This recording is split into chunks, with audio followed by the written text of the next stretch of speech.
예, 총리님, 사도강산 문제에 대해서 알고 계시죠? 네, 여러 의원님들이. 그렇죠. 예. 일본이 사도강산을 유네스코 세계문화유산으로 등재한 이유가 무엇이라고 알고 계십니까? 글쎄, 그분들이 거기에서 일한 강제적으로 동원된 노동자들에 대해서 그분들의 애로를 국제사회에 보여주기 위해서 하지는 않았을 것 같고요.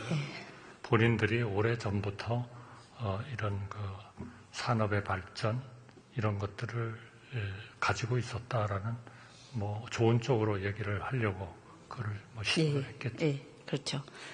예, 제가 사도강산 노동자들의 이야기를 전해드리려고 합니다. 1915년 충남 논산군의 여태규님은 사도강산에 끌려가서 갱 내에서 폭약을 다루는 일을 했습니다. 체격이 건장하고 힘이 장사하셨는데 1943년 9월 얼굴은 검게 변하고 깡마르고 병든 몸으로 돌아오셨다고 합니다. 1912년 충남 청양군의 이기상님은 사도강산에서 폭파 작업 중 두 눈을 실명하셔서 가족이 일본에 가서 모시고 오셨습니다. 1925년 충남 논산군에 사시던 김종명님은 16살의 나이에 뭐 하는 일인지 모른 채 사도강산으로 갔습니다. 동료가 벨트에 끼어서 사망하는 것을 보고 겨우 도망쳐서 1944년에야 귀국했습니다. 1927년 전북 익산에 사시던 김주형님은 16살이던 1943년 말 징용을 거부하면 형을 대신 데려가겠다는 협박을 받아서 사도강산으로 강제 동원되셨습니다. 1903년 충북 청주의 신수명님은 1943년 10월부터 사도강산에서 일하다가 1945년 2월 17일 10시경 갱도에서 무너지면서 사망하셨습니다. 사도강산의 역사는 이런 노동자들 한 분 한 분의 피와 땀으로 만들어진 것입니다. 총리님, 이런 노동자들의 삶에 대해서 알고 계십니까? 네, 저도 이번에 이런 유산, 세계 유산으로서 등록하는 과정에서 유네스코의 등재를 담당하는 그런데 어드바이스를 자문을 해주는 그 조직도 이 모든 것을 좀 균형 있게 말하자면 표시하고 전시해야 된다 하는 얘기를 분명하게 한 것으로 알고 있습니다. 예. 이분들의 증언을 보면 강제로 끌려간 것이 분명한데 우리 정부가 강제 동원에 대해서 일본으로부터 충분한 사과와 배상을 받았다고 생각하십니까? 전혀 그렇지 않죠. 예. 그렇기 때문에 당초에 우리 기본 협약을 할 때 일부 받았습니다만 그 다음에 다시 2005년인가요? 거기에 한일 기본 협약에 대한 자료가 공개되면서 거기에 대해서 다시 이런 이 보상 내지 배상에 대한 문제가 또 나왔고요. 그러나 현실적인 여건을 감안할 때 그분들에 대해서 더 좀 보상을 해야 된다 하는 조치들이 돼서 2007년인가요? 법이 만들어서 거의 한 5, 6천억을 우리 국가 예산으로 좀 말하자면 대신 좀 지원해 준 결과도 있었죠. 그렇죠. 일본에게 충분한 배상을 받은 건 아니죠.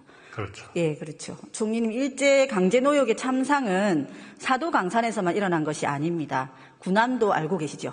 네. 예. 사도강산 이전에 유네스코 문화유산으로 등재된 군함도는 조선인 노동자들이 지옥섬이라고 부르던 곳입니다.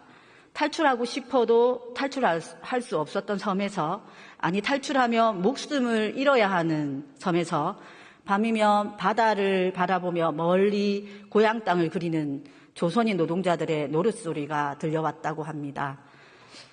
총리님, 우쿠시마호에 대해서는 알고 계십니까? 우쿠시마호.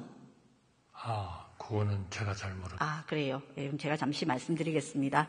1945년 8월 22일 일본에서 일하던 조선인들은 고향으로 향하기 위해서 부산행 우키시마홀에 올랐습니다.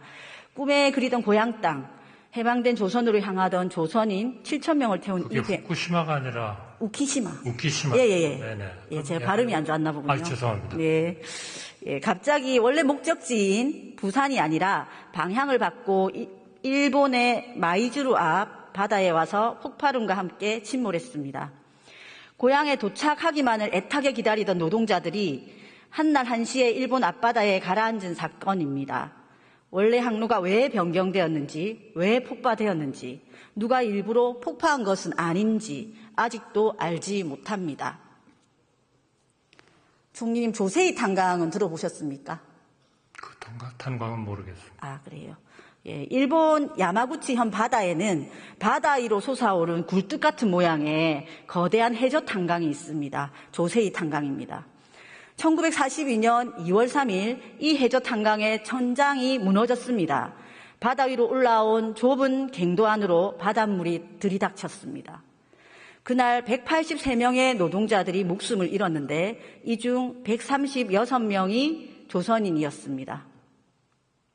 이 노동자들의 죽음에 대해 일본이 책임을 다했다고 생각하시는가요?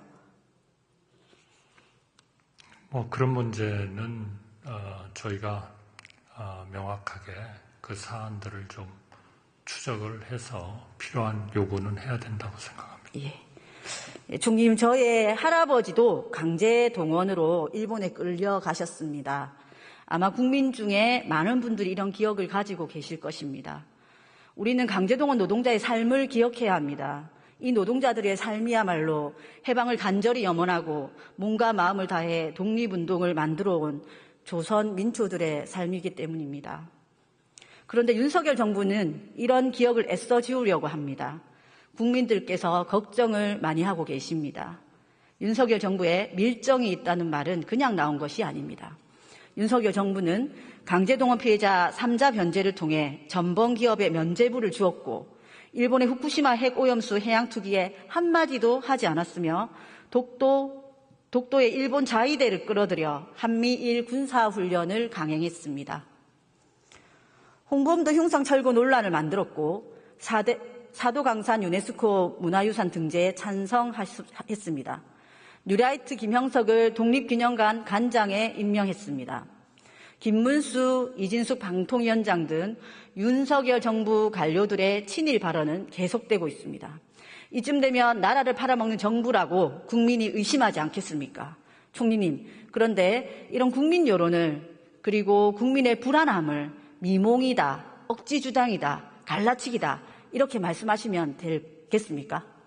저는 지금 의원님께서 말씀하신 그 모든 뉴라이트라고 말씀을 하시면서 대한민국이 그런 일들을 했다라고 하시는데 그런 의도를 가진 그런 행동을 한 적은 한 번도 없습니다.